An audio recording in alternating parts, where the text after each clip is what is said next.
I am utilizing the Bid Integrations plugin to establish a connection between these two platforms.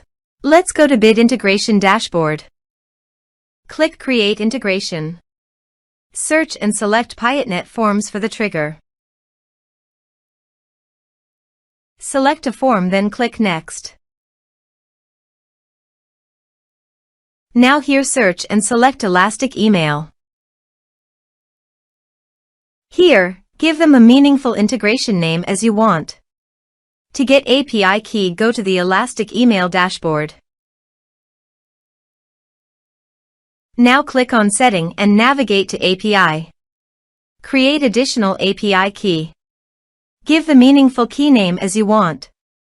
You need to grant full access permission to make the API successful. Then click Create. Now copy the API key.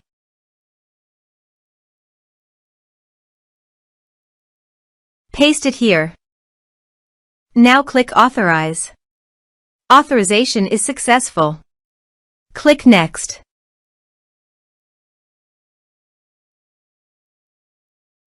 Now select the lists. Now map the field.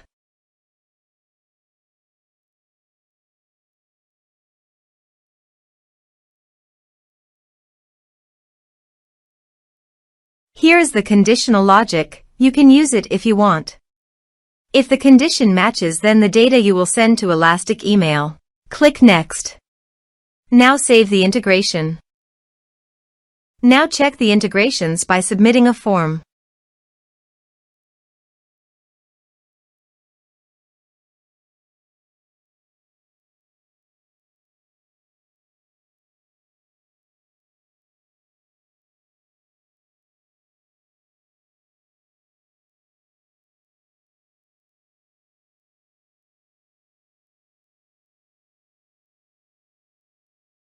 Form submitted successfully.